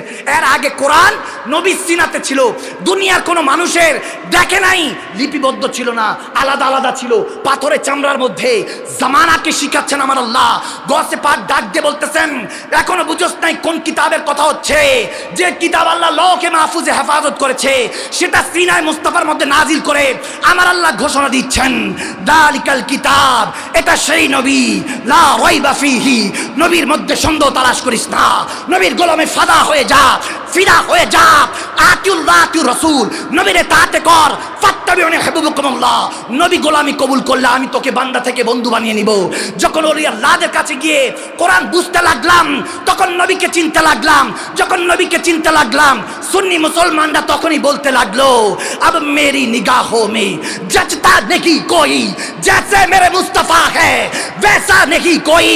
তখন আশিকরা চিল্লায় বলতে থাকে নবী না হয়ে এই দুনিয়ায় না হয়েছি ফেরেশতা খোদা, হয়েছি গো নবী উম্মত আপনার, তার তোরে শুকুর হাজার বার। সুবহানাল্লাহ।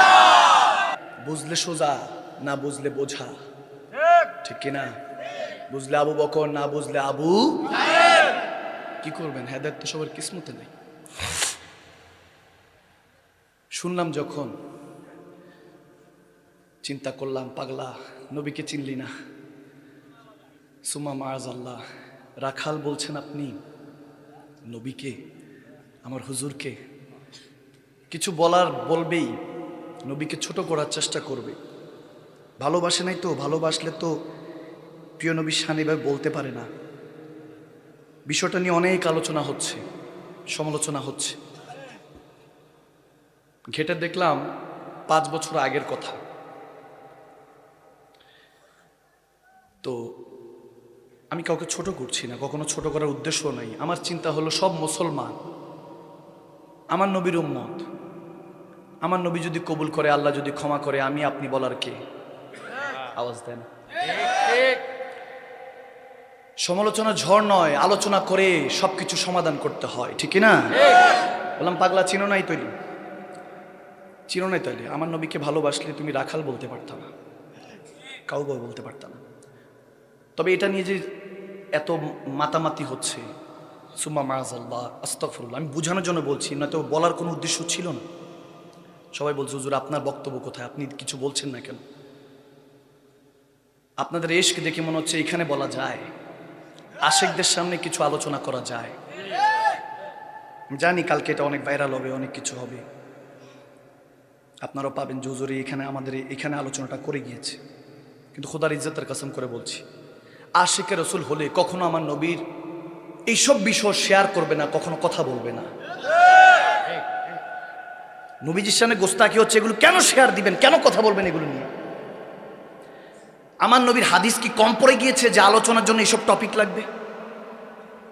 বুখারী মুসলিম শরীফ ৮৬টার হাদিস কি কম পড়ে গিয়েছে? কোরআনের কথা কি কম পড়ে গিয়েছে যে এগুলো বলতে হবে?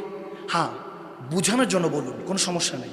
আল্লাহ তাবারক ওয়া তাআলা কোরআনে পাকে বলে দিয়েছেন, ইয়া আইয়ুহাল্লাযীনা আমানু লা তাকুলু রাইনা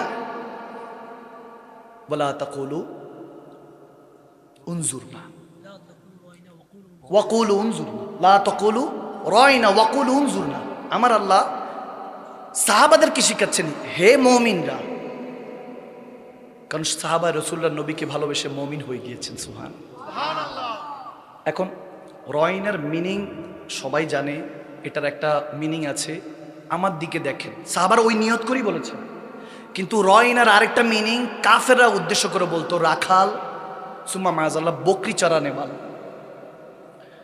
আমার নবীকে আমার আল্লাহ কোরআনে বলতেছেন, আপনি বলুন সাহাবাদেরকে, ইয়া রাসূলুল্লাহ, যে মুমিন যদি হও রয়না বলবা না, উনজুর না বলবা। ইয়া রাসূলুল্লাহ, আপনার দয়ার নজর দেন। সুবহানাল্লাহ। আপনার দয়ার নজর আমাদের দিকে তাকান। অর্থাৎ রয়না অর্থ দয়ার নজরে তাকান, উনজুরনার অর্থ দয়ার নজরে। কিন্তু রয়নার একটা মিনিং রাখাল, এই জন্য আমার আল্লাহ বলছেন এটা বলো না, এটা কাফেরদের জবান। আর যেটা এটা এই রাখাল যে বলবে কিংবা আমার নবীর শানকে যে ছোট করবে তারা কাফের, ঠিক কি না? তো যিনি বলেছেন উনি হয়তোবা বুঝানোর জন্য বলেছেন, উদ্দেশ্যমূলকভাবে জীবন আমার নবীকে ছোট করে না, এটা আমার বিশ্বাস। কারণ মুসলমান যদি কলমা পড়ে থাকে নবীকে কখনো ছোট করতে পারে? এটা নিয়ে এত মাতামাতি, এত সমালোচনা, আলোচনা কেন? এগুলো ৫ বছর আগের বিষয় এখন টেনে এনে মাহফিলে ওনার মানুষ হচ্ছে দেখে আপনি যা তা বলবেন। আপনি ঠিকঠাক মতো আলোচনা করেন, খোদার কসম যদি ১০ জনও বসে এরাই পাক্কা ইমানদার হয়ে যাবে, নামাজি হয়ে যাবে, ঠিক কিনা? আলোচনা এমন ভাবে করেন যাতে তারা ইমানদার হয়ে যায়, নবীর ভালোবাসা অন্তরে আসে। ইত্তাকিল্লাহ ফাত্তাকুল্লাহ মাস্তাতাতুম, রুদি আল্লাহকে জিসম দিয়ে ভয় করে, এইভাবে আলোচনা করেন। বুঝি না, আমার মাথায় ঢুকে না যে আলোচনাগুলি কেমন জানি হয়ে গিয়েছে। এখন সব আলোচনা না, সব হল সমালোচনা। আওয়াজ দেয় না। যখন কেউ এরকম বলে তখন আমি বলি, তুমি বলতেছো আমার নবী বকরি চড়িয়েছেন, তুমি রাখাল দেখছো, কিন্তু আশিকের দিল তো দেখতেছে তিনি মা হালিমার বকরি চড়ান নাই, বরং বকরিরা আমার নবীর কাছে আশ্রয় পেয়েছে। আমরা তো দেখতেছি আমার নবী দয়ার নজরে দয়া করেছেন, বকরিদের উপরে আশ্রয় দিয়েছেন। তুমি দেখছো মা খাদিজাতুল কোবরার কাছে আমার নবী চাকরি করেছে? না না, আমরা দেখছি যে মা খাদিজাকে সবাই কটাক্ষ করত, ওনার অতীতকে নিয়ে ঘেটে তেনাকে অনেক সমালোচনা করত। তেনাকে আমার নবী ভালোবেসে আপন করে নিয়ে মুমিনদের মা বানিয়ে দিয়েছেন। সুবহানাল্লাহ। তুমি দেখছো আমার নবী বকরি চড়াচ্ছেন, কিন্তু সুন্নি মুসলমানরা, আশিকে রাসূলরা, তারা দেখতেছেন যে না না, আমরা তো দেখতেছি তিনি হলেন সরদারে আম্বিয়া, যিনি মেরাজে যাওয়ার আগে ১,২৪,০০০ ২,৩৬,০০০ নবীদের ইমামতি করিয়েছেন, ঠিক না? আল্লাহ দেখান নাজরে চাই, দেখনে কো ইয়া মুহাম্মদ यूं तो क्या देखा नहीं, एक से एक बढ़कर हंसी देखे मगर या मुस्तफ़ा, आपसे बढ़कर हुस्न वाला इस आँख ने देखा ही नहीं। सुबहानाल्लाह। আচ্ছা, কাউকে যদি জিজ্ঞেস করি আমার নবীর জামানার একটা বাদশার কথা বলেন, একজন বাদশার কথা বলেন, কেউ কিন্তু বলতে পারবে না। বলুন নবীর জামানায় কোনো বাদশা ছিল নাকি? আমার নবী তো শাহেনশাহ, ঠিক কিনা? নবীজির জামানাও বাদশা ছিল, কায়সার ও কিসার তেনাদের নাম ছিল। মদিনা থেকে হযরত ওমর দাওয়াত দিয়ে তেনাদেরকে ইসলামের দাওয়াত দিয়ে তারপর ঈমান আনিয়েছিলেন। তো বারহাল এখানে যদি কাউকে বলি, এ বাবা বলো নবীর জামানায় এক বাদশার নাম বলো, কেউ বলতে পারবে না। ঠিক কিনা? কিন্তু যদি এখানের মধ্যে কাউকে বলি আমার নবীর জামানায় একজন মুয়াজ্জিনের নাম বলো তো, সুবহানাল্লাহ, এর আওয়াজ দেয় না? সুবহানাল্লাহ বলবেন না? অর্থাৎ হযরতে বেলালকে আল্লাহ এমন ভাবে কবুল করেছেন নবীর ভালোবাসা দিয়ে, এখনো বাচ্চা বাচ্চা তেনার নাম ইয়াদ করে, ঠিক কিনা?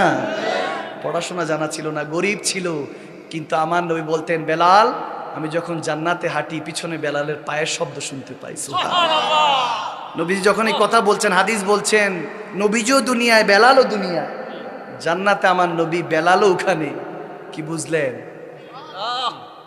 ইশকের মামলা বোঝা যায় না। উমাইয়া নামের এক কাফেরের কাছে তিনি বন্দী ছিলেন, সারাদিন খাটাতেন, কষ্ট দিতেন। রাতের বেলা আবার চাক্কি নিয়ে বসাই দিতেন, রুটি বানাও। আবু বকর একদিন হেঁটে যাচ্ছেন পাশে দিয়ে, দেখে কি জানি খুব হু হু করে কাঁদছে। কাছাকাছি গেলেন, আমার সাথে সিদ্দিক আকবরের সাথে আমার পেয়ারা নবীও ছিলেন। সুবহানাল্লাহ। হু হু করে কাঁদছে যখন, আমার নবী তখন সিদ্দিক আকবরকে জিজ্ঞেস করেন, আবু বকর কে কাঁদছে? বলি ইয়া রাসূলুল্লাহ যাই না, কি জানি কাঁদছে। বলে তুমি ঠিক আছে চলে যাও, আমি দেখি। নবীজি গেলেন, গিয়ে দেখতেছেন ওই হাফসের কালো বেলাল কাঁদছে। যখন কাঁদছে আমার নবী কাছাকাছি গিয়ে বলে, বাবা বেটা কাঁদছো কেন? বলে কি বলবো, উমাইয়া কাফের আমাকে খরিদ করে এনেছে, সারাদিন খাটায়, একটু রেস্টও দেয় না, একটু ঘুমাতেও দেয় না। সারাদিন আজকে খাটাখাটনির পরে যদি কোনোভাবে একটু 19 থেকে 20 হয় আমাকে চাবুক মারে, দৌড়া মারে। এখন রুটি বানাতে দিয়েছে, খুব ঘুম পাচ্ছে, ক্লান্ত হয়ে গিয়েছে শরীরটা। হাবশি যারা যারা কালো তাদের শরীরে অনেক শক্তি থাকে, দেখবেন আফ্রিকান অনেক শক্তিশালী। আল্লাহ তেনাদেরকে ওই গুণ দিয়ে বানিয়েছেন, আল্লাহ তেনাদেরকে শক্তি দিয়েছেন। তারপর তিনি বলছেন কষ্ট হচ্ছে, তার মানে কত খাটনি খাটাতেন, কত কষ্ট দিতেন। এখন রুটি বানাচ্ছেন, চোখের পানি পড়ছে। নবীজি আসতে গিয়ে বলতেছে, বাবা তুমি বিশ্রাম নাও, আমি তোমার রুটিটা চাকরিটা পিছিয়ে দিচ্ছি। সুবহানাল্লাহ, তোমার কাজটা আমি করছি। রাহমাতুল্লিল আলামিন নবী কষ্ট করছেন। এভাবে প্রত্যেক দিন নবীজি আসতেন, প্রত্যেক দিন করে দিতেন। একদিন বেলাল বলেই বসলেন, আপনাকে অনেক ভালো মানুষ মনে হয়, আমার মনে হয় না মক্কা নগরীতে আপনার মতো আমি ভালো মানুষ কখনো দেখেছি, তবে সাবধানে থাকবেন, এখানে একজন পেগাম্বার নাকি এসেছে, জাদুকর ম্যাজিশিয়ান, নাউজুবিল্লাহ, নাম মোহাম্মদ, তেনার থেকে বেঁচে থাকবেন, উনি কলমা পড়ায় ধর্ম চেঞ্জ করে ফেলে, ওনার থেকে বেঁচে থাকবেন। আমার হুজুর 3 দিন, তৃতীয় দিনই মুচকি হাসি দিয়ে বলছে, বেলাল যার কথা ভেবে তুমি ভয় পাচ্ছ আমি সেই নবী মুহাম্মদ মুস্তাফা। আল্লাহু আকবার। বেলাল হাবশি চোখের পানি ছেড়ে দিয়ে বলতেছে, আপনি সেই রাসূল আরবি, তাহলে আপনার থেকে সাচ্চা দুনিয়াতে কেউ নাই, আমাকে কলমা পড়ান। কলমা পড়ে তখনই আমার নবীর হাতে বায়াত রাসূল নিয়ে মুসলমান হয়ে গেলেন। সুবহানাল্লাহ। ইন্নাল্লাযীনা ইউবাইউনাকা ইন্নামা ইউবাইউনাল্লাহ। যখন মুসলমান হয়ে গেলেন, এখন উমাইয়া আরো কষ্ট দেয়, বুকে চাপা দেয়। এখন যখন কষ্ট দেয়, বেলাল মুচকি মুচকি হাসে, চাবুক মারে, আবার বেলাল হাসে, বলে কাঁদিস না কেন এখন? বলে তুমি এদিকটা যখন চাবুক চালাও, ওদিকটা আমার নবীর চেহারা মোবারক মনে পড়ে, আমার সমস্ত কষ্ট হাসিতে রূপান্তরিত হয়ে যায়। হাদিস উঠিয়ে দেখেছি, অসংখ্য হাদিস, প্রায় 20 থেকে 25টা হাদিসে কিতাব ঘেটেছি যে বেলালে হাবশি কখনো কি কোনো দিন বলেছে আমি আমার নবীর জন্য এতটুকু করেছি? না না, কখনো বলে নাই। আমরা তো এখনই উঠেই স্টেজের মধ্যে, নাম কই, আমার পোস্টারের নাম কই, এক মাহফিলে গেছি, বলে আলহাজ কই, গত বছর যে হজ করছি দেখো নাই, নাউজুবিল্লাহ কয় না। জামানা উঠায় মানুষ দেখানো, লোক দেখানো রিয়াকারী হয়ে গিয়েছে। এখন আর বেরিয়া পাই না বেলালে হাবশির মতো। হযরত বেলালে হাবশি আমার নবীর গোলামি করতেন, সারাদিন গোলামির পরে বাদে এসা কোথায় জানি চলে যেতেন। একদিন নামাজে দেরি হচ্ছিল, বেলালে হাবশিকে সবাই দাঁড়ায় আছে, নামাজের আজান হয়ে গিয়েছে, একামত দিবে বেলাল। হযরত ওমর বলেন, ইয়া রাসূলুল্লাহ অন্য কেউ একামত দিক? বলে না, ওয়েট, বেলালের জন্য দাঁড়িয়ে আছে সবাই। হযরত বেলাল যখন দৌড়াতে দৌড়াতে আসলেন, নবীজি কিছুই বললেন না। সবাই ভাবছে কিছু না কিছু বলবেন, নবীজি কিছুই বললেন না। একামত হলো, নামাজ আদায় হলো, যখন হুজুর কিছু বলেন না, আর কেউ কিছু জিজ্ঞেস করলেন না, বেলালে হাবশিকে আবু বকর সিদ্দিক, সালমান ফারসি সাইডে নিয়ে গিয়ে বলে, ভাই এত দেরি হলো কেন? হুজুরও কিছু কয় না, তুইও কিছু কস না, কিছু একটা বল, দেরি হলো কেন? আমার নবী তোমার জন্য ওয়েট করছিল। তখন বেলালে হাবশি চোখের পানি ছেড়ে দিলেন, বলেন আমি এশার সময় চলে যাই, এখানে নবীর ডিউটি শেষ হয়, ওখানে আহলে বায়াতের ডিউটি শুরু করে দিই। সুবহানাল্লাহ। মা খাতুনে জান্নাতের কাছে চলে যায়, মা ফাতেমাতুজ জাহরা। হাসান হোসেন কান্না করে, ছোটকে বলে যে ভিতরে নিয়ে যান আম্মা যান, পর্দার বাইরে থাকেন, আমি আপনার রুটি চাক্কি পেশি দিচ্ছি, আমি ব্যবস্থা করছি খাবার দাবার। এজন্য আজকে একটু লেট হয়ে গিয়েছে, আজান টাইম মতো দিয়ে আবার চলে গিয়েছিলাম, শেষ করে এখন আবার দৌড়ে আসছি। তখন সিদ্দিক আকবর চোখের পানি ছেড়ে দিলেন। ওই দিনই আমার নবী হঠাৎ করে দুই হাত দিয়ে বলতেছেন, এই সাহাবারা, মুমিনরা, আমার ডান হাত জান্নাতে যাবে, বাম হাত জাহান্নামে যাবে। আজকে কে জান্নাতে যেতে চাও চলে আসো। সবাই দৌড়াদৌড়ি করে এসে ডান হাত ধরলো। আবু বকর আর হযরত বেলাল এসে বাম হাত ধরলো। সবাই বলতেছে, আবু বকর, বেলাল, আপনারা কি মাথা খারাপ হয়ে গিয়েছে? বাম হাত তো জাহান্নামে যাবে, আপনি কেন বাম হাত ধরেছেন? তারা ওদিন চোখের পানি ছেড়ে দিয়ে বলতেছে, সাহাবারা, ভাইরা, শুনে রাখো, আমার নবীর মুস্তাফার যদি বাম হাত জাহান্নামে যায়, আমি সিদ্দিক আকবর বেলালে হাফসি আমরাও জাহান্নামে যেতে রাজি আছি। সুবহানাল্লাহ। নবী যেই জায়গায় আমরা সেই জায়গায়। আমরা কিসের জান্নাতের আশা, কিসের কি? আমরা তো এখন এইগুলো থেকে সবাই দূরে সরে আছি। হযরত ওমর ইবনুল খাত্তাব একদিন কান্না করছেন, ফারুক আজম যিনি বলেন, যখন ক্যাসার ও কিসার লক্ষ লক্ষ কোটি কোটি মানুষের রেহবার যারা ক্যাসার কিসার ছিল, বাদশাদেরকে চিঠি লিখতেন যে আমি ওমর ইবনুল খাত্তাব গোলামানে মুস্তাফা, আমি নবীর গোলাম, আদনা গোলাম বলছি, আল্লাহর বান্দা। হযরত ওমর ইবনুল খাত্তাব চিঠি লিখে বলতেন, আমি কোনো মিন্নাত করি না, আমি কখনো আরজি দিই না, আমি হুকুম দেই, তোমরা যদি ঈমান না আনো তোমাদের সাথে যুদ্ধ হবে, জং হবে। যিনি এটা বলতেন, যাকে দেখলে শয়তান তোয়াজ করতো, জিবরিল আমিন বলে 950 বছর হযরত ওমর ইবনুল খাত্তাবের শান বলেও শেষ হবে না। সুবহানাল্লাহ। আমার নবী বলতেন, আমার পরে কেউ যদি নবী হতো হযরত ওমর হতো। সে ওমর ইবনুল খাত্তাব ঘরের মধ্যে কান্না করছেন, 62 বছরের বৃদ্ধ হয়ে গিয়েছেন, কান্না করছেন।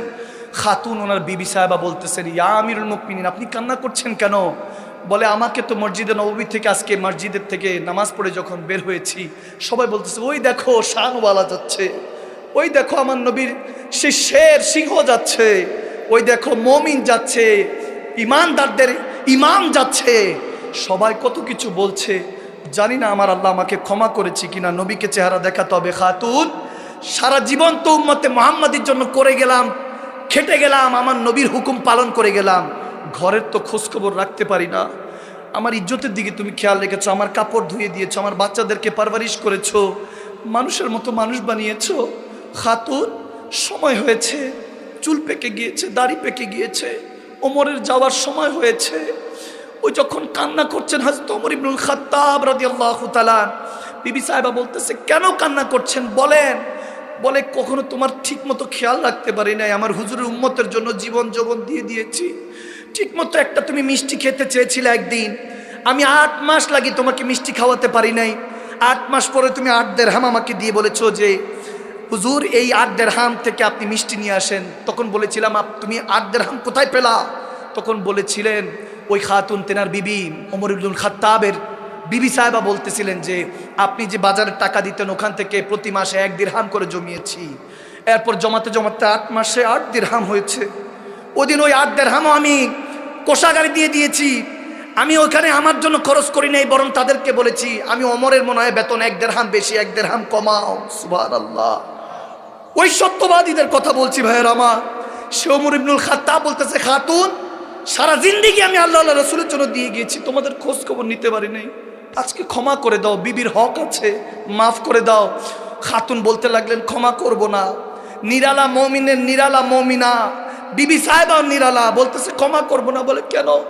বলে, একটা শর্তে ক্ষমা করব, যদি হাসরের ময়দানে আপনি আল্লাহর দরবারে নবীজির উসিলায় বলেন যে আমি আমার সারা জিন্দেগি নবীর গোলামি করেছি, আল্লাহ বিবিকে সময় দেই নেই, বিবির কাছে ক্ষমা চেয়েছি, একটা শর্ত চেয়েছি, ওদিন যদি আপনি আমাকে আল্লাহর কাছ থেকে সুপারিশ করে নবীর উসিলাতে জান্নাতে নিয়ে যান আপনার সাথে, তাহলে ক্ষমা করতে রাজি আছি। ওদিন হযরত ওমর ইবনুল খাত্তাব চোখের পানি ছেড়ে দিয়ে বলতেছে, আমার নবী শাফাতে যদি আল্লাহ আমাকে জান্নাত দেয়, বিবি ওয়াদা রইল, একসাথে জান্নাতে যাবো ইনশাআল্লাহ। দুনিয়া সে क्या लेना हमें, দুনিয়া থেকে কি নেওয়ার, আমরা তো আল্লাহ রাসূল থেকে নিব। দুজন দুজনের হাত রেখে কান্না করেছেন। ওদিন বুখারী শরীফে হাদিস পড়ছি, ওদিন খাতুনের ওই কথাটা আমার শেষ হাদিস, শেষ কথা। ওদিন বলতেছে, হুজুর যেহেতু ওয়াদা হয়ে গিয়েছে জান্নাতে একসাথে থাকবো যদি আল্লাহ তৌফিক দেয় হুজুরের উসিলায়, তাহলে আপনি মৃত্যুর আগ পর্যন্ত, ইন্তেকালের আগ পর্যন্ত আপনার কাছে একটাই অনুরোধ থাকবে, আমার নবীর গোলামি, নবীর উম্মতের গোলামি করে যান। সুবহানাল্লাহ। এভাবে তেনারা শিক্ষা দিয়েছেন। আজকে ওই শিক্ষা কোথায়? ভাইরা আমার, সময় শেষ, time's up, time and tide wait for none. সময় এবং স্রোত কারোর জন্য অপেক্ষা করে না।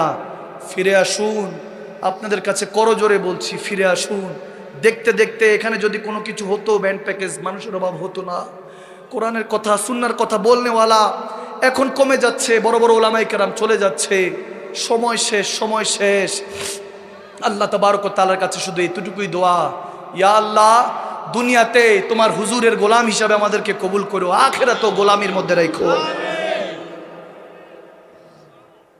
5 ওয়াক্ত নামাজ পড়বো ইনশাআল্লাহ। যদি ঠিকমতো পড়েন তাহলে আমি 2-1টা কালাম শোনাবো। আমার পড়ানো শেষ, বেশি পড়ায় লাভ নাই। যতটুকু পড়াবো অতটুকুর উপরে আমল করার আল্লাহ তৌফিক দান করুন। আমিন বলেন, আমিন বলেন। বাস একসাথে পড়া যাবে ইনশাআল্লাহ। কি করবো, আশেকে রাসূল অনেকে বসেছেন এখানে, আপনারা হয়তো দেখেন, অনেক জিন্নাতও বসেছেন, অনেক ফেরেশতারাও বসেছেন। যারা মুমিন তারা দেখে। আমার নবীর কথা শুনলে, আল্লাহর কথা শুনলে মুমিন, জিন, ফেরেশতা সব বসে যায়, 2 কাঁধের ফেরেশতাও বসে যায়। সুবহানাল্লাহ। এই জন্য অনেকদিন আগে লিখেছিলাম, সিদ্দিক, ফারুক, উসমান ও হায়দার,